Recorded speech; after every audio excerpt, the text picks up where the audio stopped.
Welcome to your quick guide to Unit 4, Visual Communication in Art and Design. My favourite subject. Okay, so Unit 4 is all about communicating a message to an audience using visual language. Now, we've been doing this since the start. It's what we're really into, really, is analysing imagery. And we look at using things like colour, composition, size, typography, image, and media. So these are just a selection of things that we can use to communicate to the audience, and as designers it's what we're in full control over. So colour can communicate, composition communicates, and we've covered all of these in previous weeks, so you can go back over those for your project.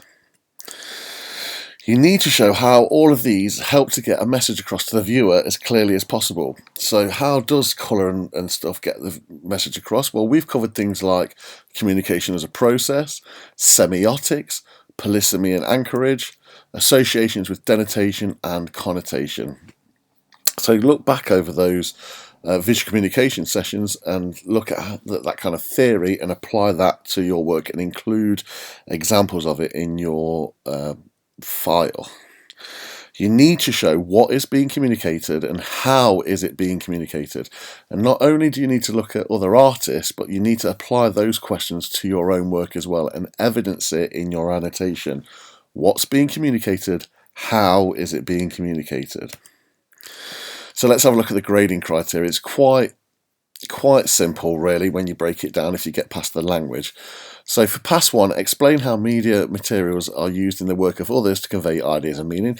That is artist research, but it's specifically looking at how are the media and materials being used to help communicate a message. So you're going to look at how other artists and art designers use colour and composition and size and media to communicate to the audience. Okay, nice and simple. Then what you're going to do is you're going to use that as inspiration for your own media experimentation. And that's going to cover sort of merit 1. So how are your media and materials helping you to convey an idea or a meaning or a message to the audience?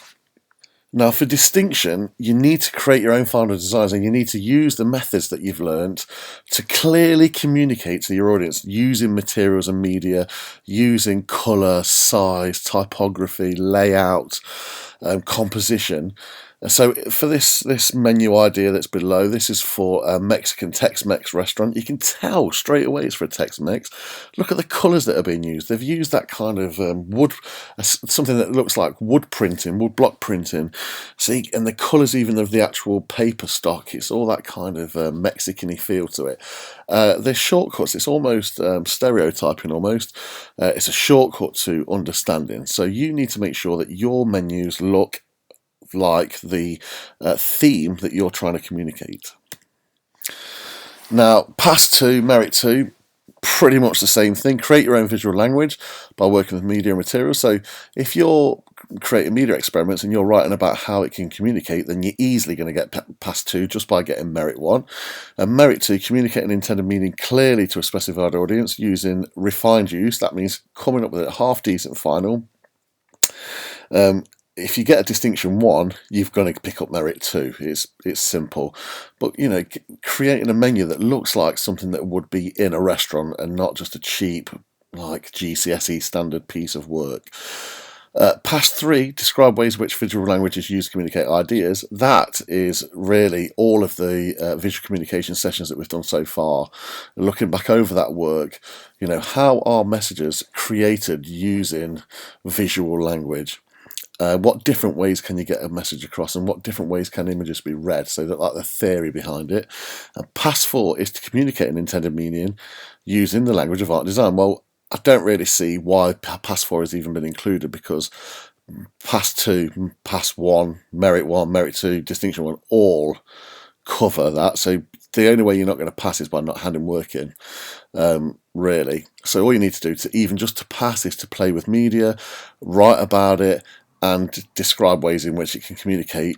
And then the merits and the distinctions are really about you experimenting, evaluating, and creating a great final design. That, my dear friends, is visual communication in art and design.